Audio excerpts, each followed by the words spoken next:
This is Chris with the Still Life Stories, and I am at the McHenry Distillery on their grounds. They've got 120 acres here, and we are just outside of Port Arthur in the very southern tip of Tasmania. And you can hear the birds up in the trees. A lot of crazy birds here. Last night I met a couple, Andrew and Trish, from they live just outside of Hobart, Tasmania here, and they came down for a couple of days, and they're staying in that cabin right behind me. I think you can see it right there, and it's got probably one of the best views of any cabin you'll ever find anywhere on the planet. I've been staying here in the Bothie, which is the little cabin way at the top. So they've invited me to come down, and they're going to show me around the cabin and show you the great view they've got. So let's head down. Let's take a look. Looking at the mountain, which is currently covered in cloud, a little bit Lord of the Ring-ish. The eastern side of the river is a peninsula that runs all the way down, and you can see a larger hillside there, which is probably the southern point of it. But it's the Derwent River, it's Frederick Henry Bay, and then we're coming back into Norfolk Bay, which is what we're situated in, if you like. So it's just waterway after waterway after waterway. I've sailed for many years too, and on other people's boats. and it's just an absolutely beautiful place to sail. Depending on the weather, but there's always wind. We have a couple of major yacht races that end in Hobart around Christmas time, and they can have gale force winds or be becalmed in the river, and it's just the lap of the gods, if you like. But what I love about it is this unique experience, a position that we're so far away and we get a view of the mountain covered in cloud all the way down to the very south coast of Tasmania. And I guess if you keep going, you'd end up in Antarctica. Yes. Yeah. But Bruny Island is just again a beautiful island that I guess the first explorers discovered, and were absolutely surprised by. The indigenous people who still live here still have a special attachment to that place, and some of the land there, I believe, has been returned to them to use in a traditional sense.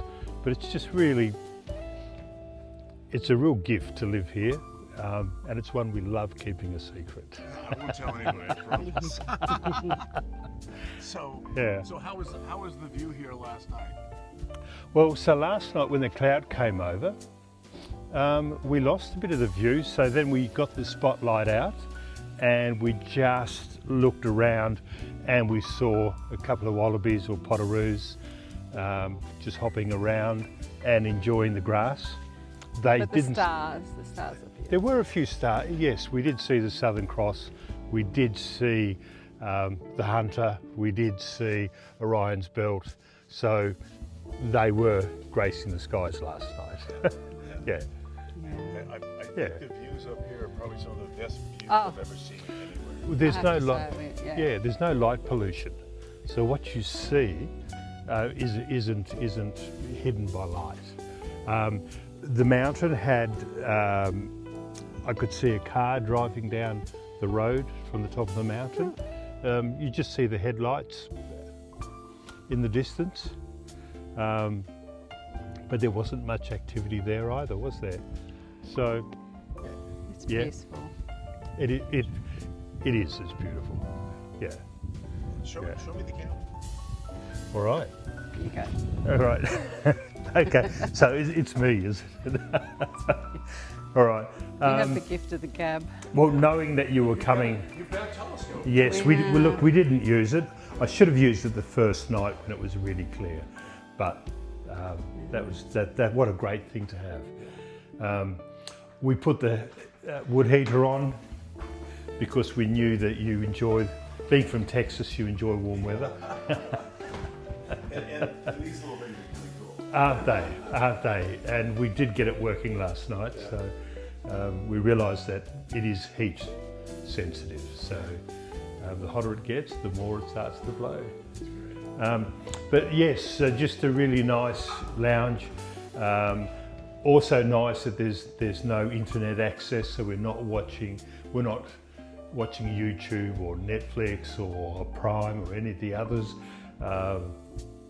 We had the radio on and enjoyed reading, so it is quite a retreat for us. The other thing was that Here's the view from the couch. Yes, and as the sun sets in the west, it streams in through here. Oh, I bet. Because it's quite warm. And it was quite warm. Yes, we didn't put the heater on until after the sun had set. Yeah.